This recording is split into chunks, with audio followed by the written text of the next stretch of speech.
ഏതു അങ്ങനെ തൊപ്പിയുടെ അഹങ്കാരം പൂർണ്ണമായും തീർന്നു. കേരള പോലീസ് തക്കതായിട്ടുള്ള നടപടിയുമായിട്ട് മുന്നോട്ട് പോയി. തൊപ്പിയെ പോലുള്ള നിരവധി ആളുകൾ ഇങ്ങനെ ഈ പ്രൊമോഷനും അല്ലെങ്കിൽ യൂട്യൂബിൽ അശ്ലീല കാര്യങ്ങളും തെറികളും ഉൾപ്പെടെ പറയുന്നവരുണ്ട് കാശുണ്ടാക്കാൻ വേണ്ടിയിട്ട്. അപ്പൊ അവർക്കൊക്കെ ഒരു മാതൃകയാണ് ഈ തൊപ്പിയുടെ വിഷയത്തിൽ പോലീസ് എടുത്ത നടപടി എന്ന് പറയുന്നത്. അവർക്കൊക്കെ മാതൃക എന്നുള്ളതല്ല, അവർക്കെതിരായി എങ്ങനെ നീങ്ങണം എന്നുള്ളതിനുള്ള കൃത്യമായ മറുപടിയാണ് ഇപ്പോൾ കേരള പോലീസ് നൽകിയിരിക്കുന്നത്. ഒരു പക്ഷേ കേരള പോലീസ് ഈ സമീപകാലത്ത് എടുത്തിട്ടുള്ള ഏറ്റവും മികച്ച നടപടികളിലൊന്നാണ് തൊപ്പിക്കെതിരെ എടുത്തതെന്ന് പറയേണ്ടി വരും. കാരണം തൊപ്പി എന്നുള്ള പേര് അത് അയാൾ തന്നെ ഇട്ടിട്ടുള്ള പേരാണ്. ശരിക്കും അവൻ്റെ പേര് മുഹമ്മദ് നിഹാദ് എന്നാണ്. അപ്പം അവൻ്റെ പേര് ഈ മുഹമ്മദ് നിഹാദ് എന്നായതുകൊണ്ട് തന്നെ അവൻ ചെയ്യുന്ന സകല വൃത്തികേടുകൾക്കും ഒരു മതം കൂടി ഉത്തരം പറയേണ്ട അവസ്ഥയിലേക്ക് വർഗീയ പ്രചാരകർ ആ നിലയിലേക്ക് പോലും കാര്യങ്ങൾ എത്തിച്ചിട്ടുണ്ട്. ഇവനിപ്പോൾ എതിരെ വന്നിരിക്കുന്നത് പോക്സോ കേസുണ്ട്, അതുപോലെ നഗ്നദൃശ്യങ്ങൾ പങ്കുവെക്കൽ, MDMA ഉപയോഗം, അങ്ങനെയുള്ള പല വകുപ്പുകളും പല കുറ്റങ്ങളും ഇവന് മേൽ ചാർത്തപ്പെട്ടിട്ടുണ്ട്. ഇവരുടെ കൂടെ ഉണ്ടായിരുന്ന കുറച്ച് ആളുകൾ നടത്തിയ വെളിപ്പെടുത്തലിൻ്റെ കൂടി അടിസ്ഥാനത്തിൽ പോലീസ് നടത്തിയ അന്വേഷണത്തിലാണ് ഇതിലൊക്കെ പ്രാഥമികമായിട്ട് കഴമ്പുണ്ട് എന്ന നിലയിലേക്ക് പോലീസ് തീരുമാനിക്കുന്നത്, അത് കോടതിയിൽ റിപ്പോർട്ട് കൊടുക്കുന്നത്. അപ്പോൾ ഇവൻ മുൻകൂർ ജാമ്യത്തിന് വേണ്ടി അപേക്ഷിക്കുമ്പോൾ പോലീസ് ശക്തമായിട്ട് എതിർക്കുകയാണ്. ഏതാണ്ട് ഒരു മാസമായിട്ട് ഇവൻ ഒളിവിലാണ്. പോലീസ് മുൻകൂർ ജാമ്യത്തെ ശക്തമായി എതിർത്തുകൊണ്ട് പറയുന്നത് ഇത്രയും ഗുരുതരമായ അലിഗേഷൻസ്, അതായത് MDMA ഉപയോഗം അല്ലെങ്കിൽ MDMA ശേഖരണം, രാസലഹരി, നിരോധിത രാസലഹരിയുടെ വ്യാപനം തുടങ്ങിയവയൊക്കെ അതിനൊപ്പം വരുന്ന വകുപ്പുകൾ. അപ്പം ആ വകുപ്പ് MDMA അടക്കമുള്ള ഉപയോഗം എന്ന് പറയുന്നത് ഇതാണ് ഈ പറയുന്ന ജാമ്യം കിട്ടാത്ത വകുപ്പാണ്. അതുപോലെ പോക്സോ കേസ് ജാമ്യം ഇല്ലാത്തതാണ്. അതുപോലെ നഗ്നദൃശ്യങ്ങൾ പങ്കുവെക്കൽ, ഇതും ജാമ്യം കിട്ടാത്തതാണ്. അങ്ങനെ 3-4 ജാമ്യമില്ലാ വകുപ്പുകൾക്കുള്ള പണികൾ ഒപ്പിച്ചിട്ടുണ്ട്. അപ്പോൾ അതുകൊണ്ട് തന്നെ ഇവനെതിരെ ഏതറ്റം വരെയും പോവുക എന്ന നിലപാടിൽ പോലീസിന് വിട്ടുവീഴ്ചയൊന്നുമില്ല. അപ്പോൾ പോലീസ് ആ നിലയ്ക്ക് മുന്നോട്ട് പോകുമ്പോൾ ആദ്യം കളമശ്ശേരി പോലീസും ഇപ്പോൾ സൈബർ ക്രൈം പോലീസും കൂടി ചേർന്നാണ് ഈ കേസിൽ മുന്നോട്ട് പോകുന്നത്. അപ്പോൾ സ്വാഭാവികമായിട്ട് ഞാൻ നേരത്തെ പറഞ്ഞത്, ഇപ്പോൾ ഇവൻ്റെ പേര് ഇതായതുകൊണ്ട് തന്നെ ഈ മുസ്ലിങ്ങൾ ഇങ്ങനെയാണ് എന്നുള്ളൊരു പൊതുബോധം ഉണ്ടാക്കാൻ ശ്രമിക്കുന്ന കുറേ ആളുകളുണ്ട് നമുക്കിടയിൽ. സംഘപരിവാറിൻ്റെ ആളുകളടക്കം ഈ നാർക്കോട്ടിക് ജിഹാദ്, ഈ ലവ് ജിഹാദ്, പിന്നെ ഈ പോക്സോ ജിഹാദ്, ഇങ്ങനെയുള്ള കുറേ വാക്കുകളുമായിട്ട് നടക്കുന്ന കുറേ വർഗീയ പ്രചാരകരുണ്ട്. അവർക്കൊരു ടൂളായിരുന്നു ശരിക്കും പറഞ്ഞ തൊപ്പി.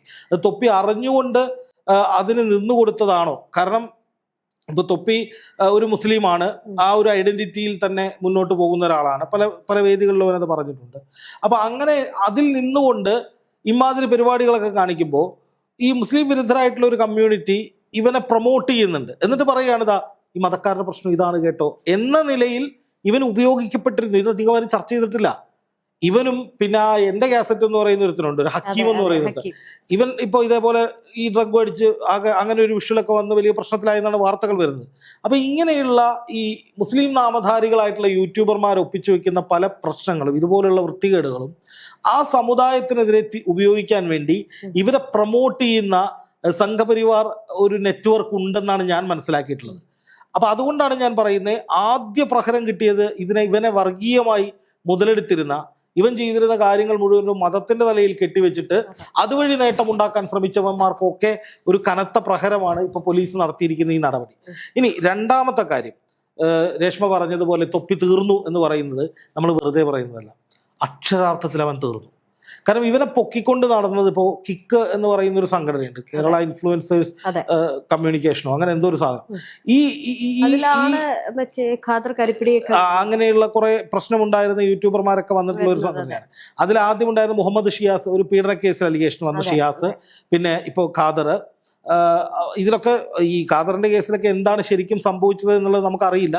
അതിൽ ചില ദൃശ്യങ്ങൾ പ്രചരിക്കുന്നതിനപ്പുറത്തേക്ക് രണ്ടു കൂട്ടരും അവകാശവാദങ്ങൾ പറയുന്നുണ്ട്. അതിൽ പോലീസിന്റെ വേർഷൻ ആണെങ്കിൽ പോലും, FIR ഇട്ടിട്ടുണ്ടെങ്കിൽ പോലും അതിലെന്താണ് അന്തിമ തീർപ്പെന്ന് നമുക്കറിയില്ല. പക്ഷേ അതിനേക്കാൾ കൂടിയ, അതൊരു ആക്രമണമാണ്, അറ്റാക്കാണ്, അതിനേക്കാൾ കൂടിയ പോക്സോ കേസ് അല്ലെങ്കിൽ പീഡന കേസ്, സാമ്പത്തിക തിരിമറി, ഇങ്ങനെയുള്ള കുറെ കൂടി ഗൗരവതരമായ വിഷയങ്ങളിലൊക്കെ ഈ സംഘടനയുമായി ബന്ധപ്പെട്ട പല ആളുകളും നിരന്തരമായിട്ട് ഉൾപ്പെട്ടുകൊണ്ടിരിക്കുകയാണ്. ഇപ്പൊ സീക്രട്ട് ഏജന്റ് എന്ന് പറയുന്ന ഒരാളുണ്ട്, സായി കൃഷ്ണ. അപ്പോൾ അയാള് പുറത്ത് വലിയ മാന്യതയും മര്യാദയും ഒക്കെ കാണിക്കുമെങ്കിലും ഇങ്ങനെയുള്ള വിഷയങ്ങൾ ഈ സംഘടനയ്ക്കുള്ളിലെതിരെ ഉള്ളവർക്കെതിരെയൊക്കെ വരുമ്പോൾ ഇയാൾ പൊതുവിൽ നിശബ്ദത പാലിക്കുകയോ അല്ലെങ്കിൽ അതിൽ ഉൾപ്പെടുന്നവരെ ന്യായീകരിക്കുകയോ ചെയ്യുന്ന ഒരു പ്രവണത ഞാൻ കണ്ടിട്ടുണ്ട്.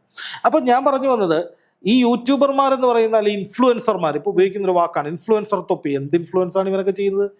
ഈ നാറിയൊക്കെ ഇൻഫ്ലുവൻസർ എന്ന് വിളിക്കുന്നവനെ ആദ്യം മടൽ വെട്ടി അടിക്കണം. യൂട്യൂബർ എന്ന് വേണമെങ്കിൽ വിളിക്കാം എന്നതിനപ്പുറം ഇവനൊന്നും സമൂഹത്തിന് എന്ത് ഇൻഫ്ലുവൻസ് ആണ് കൊടുക്കുന്നത്? തൊപ്പിയുടെ ഒരു വീഡിയോ കണ്ടിട്ടുണ്ടെങ്കിൽ ആ ചാനൽ അടിച്ചു കളഞ്ഞ വളരെ നന്നായി.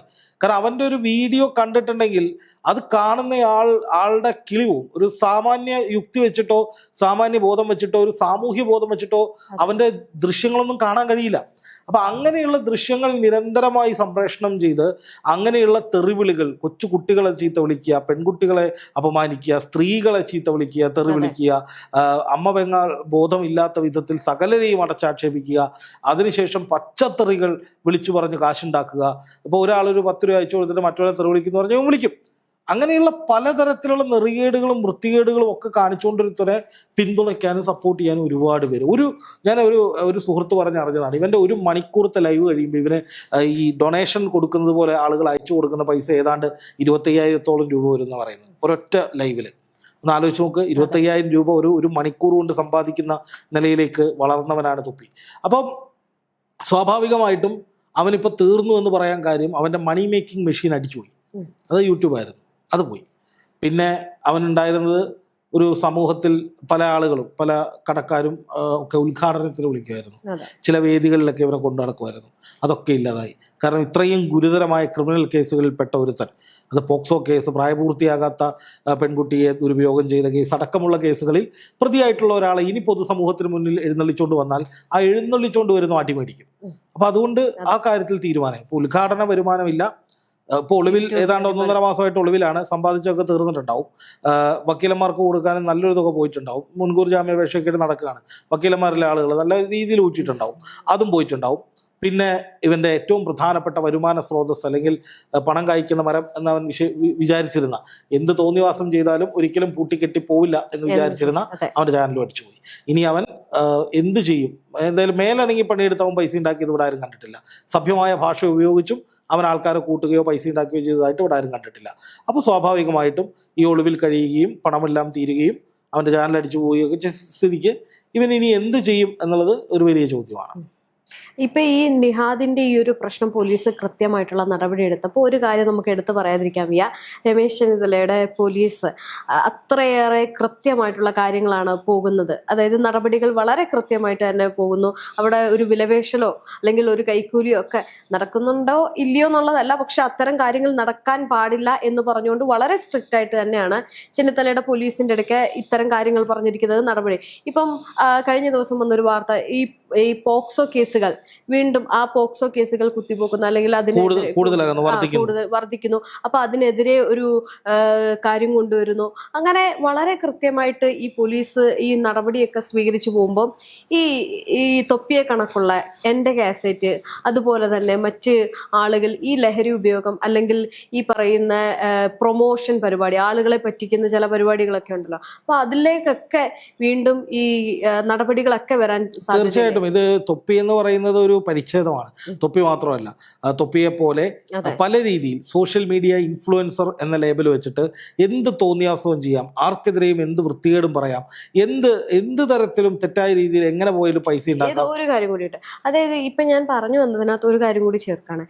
ഈ ഇൻഫ്ലുവൻസർ എന്ന് പറയുമ്പോൾ പലർക്കും അവർക്കെതിരെ ഒരു കേസ് കൊടുക്കാൻ ഭയമായിരുന്നു. പക്ഷെ തൊപ്പിയുടെ ഈ വിഷയത്തിൽ പോലീസ് നടപടി എടുത്തുകൊണ്ട് ഇനിയുള്ള ആളുകൾക്ക് അവരുടെ ഭാഗത്തു നിന്നുണ്ടാകുന്ന പ്രശ്നങ്ങൾക്കെതിരെ ഒരു കേസ് കൊടുക്കാനുള്ള ഒരു ധൈര്യം കൂടിയല്ലേ? തീർച്ചയായിട്ടും ഞാൻ അതിലേക്കാണ് വന്നത്. അതായത് ഇൻഫ്ലുവൻസർ എന്ന് പറഞ്ഞ് ലക്ഷക്കണക്കിന് ഫോളോവേഴ്സ് ഉണ്ട് എന്ന് പറഞ്ഞ്, ഇപ്പം നമ്മളൊക്കെ എന്ന് പറഞ്ഞാൽ മാധ്യമ പ്രവർത്തനമാണ് ചെയ്യുന്നത്. നമ്മൾ അംഗീകൃതമായ മാധ്യമ പ്രവർത്തകരുടെ അസോസിയേഷനിലടക്കം അംഗത്വമുള്ള കേന്ദ്ര സർക്കാരിൻ്റെ അടക്കം ഈ നോട്ടിഫിക്കേഷൻ്റെ കീഴിൽ വരുന്ന രീതിയിലാണ് നമ്മൾ പ്രവർത്തിച്ചുകൊണ്ടിരിക്കുന്നത്.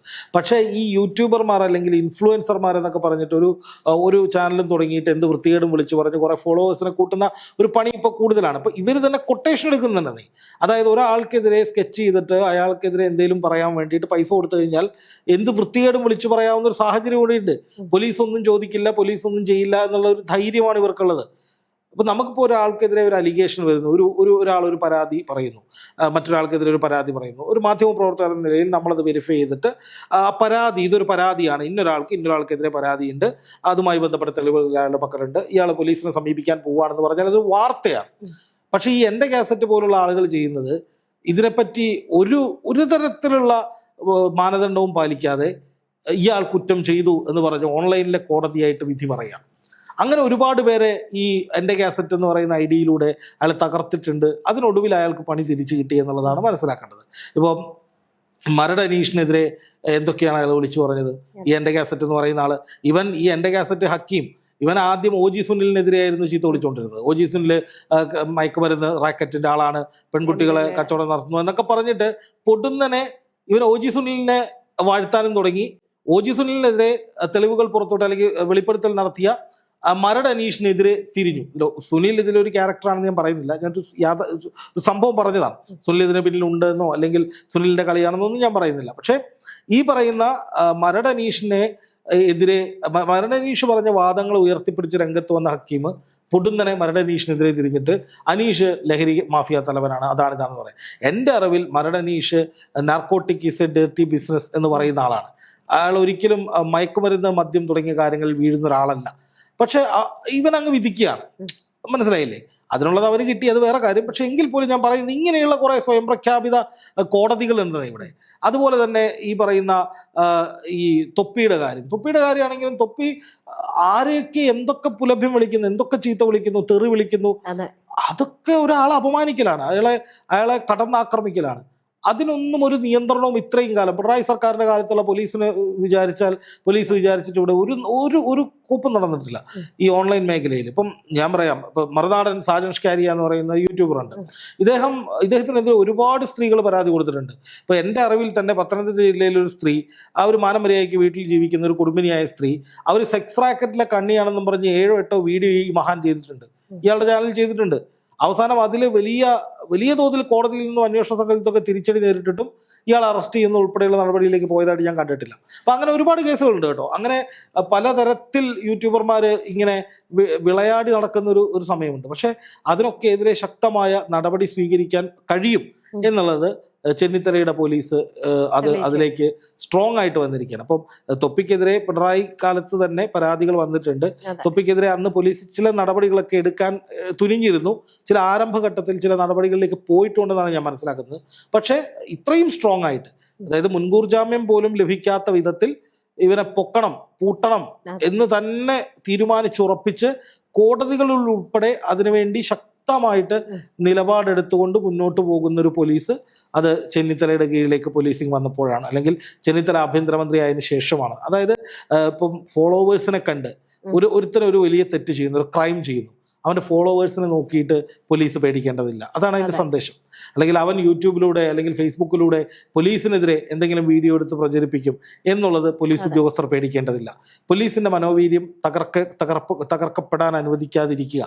അതുകൊണ്ട് തന്നെ ഇത്തരം ആളുകൾക്കെതിരെ മുഖം നോക്കാതെ നടപടി സ്വീകരിക്കുക എന്നതിലേക്ക് കാര്യങ്ങൾ മാറി. ഇവിടെ ഞാൻ നേരത്തെ പറഞ്ഞു വന്നൊരു കാര്യം, അതുകൊണ്ട് തന്നെ ജനങ്ങൾക്ക് ഇവർക്കെതിരെയൊക്കെ പോലീസിനെതിരെ പരാതി കൊടുക്കാൻ ഒക്കെയുള്ള സാഹചര്യം ഉണ്ടാകുന്നു. അതോടൊപ്പം ഇങ്ങനെയുള്ള ആളുകൾ ഇത്തരം ക്രൈമുകൾ ചെയ്യുമ്പോൾ, അതായത് താനൊരു യൂട്യൂബറാണ് അല്ലെങ്കിൽ തനിക്ക് കുറേ ഫോളോവേഴ്സ് ഉണ്ട് എന്നതിൻ്റെ അഹങ്കാരത്തിൽ പോക്സോ കേസ്, ആരെയും ചീത്ത വിളിക്കാം, ആരെയും കയറി പിടിക്കാം, ഏതു തരത്തിലുള്ള വൃത്തികെട്ട ബിസിനസ് നടത്താം, എന്ത് രീതിയിലും സമൂഹത്തിൽ അഴിഞ്ഞാടാം എന്നൊക്കെ വിചാരിക്കുന്നവർക്കുള്ള ഒരു താക്കീതാണ് ഈ തൊപ്പിക്ക് കിട്ടിയ അടി എന്ന് തന്നെ പറയാം. അവൻ്റെ വരുമാന സ്രോതസ്സുകൾ ഇല്ലാതായി, അവൻ്റെ ഫേമസ് ആയിട്ടുള്ള സോഷ്യൽ മീഡിയയിലൂടെ എന്തോ വലിയ സംഭവമാണ് എന്നുണ്ടായിരുന്ന ആ ചിന്ത ഇല്ലാതായി.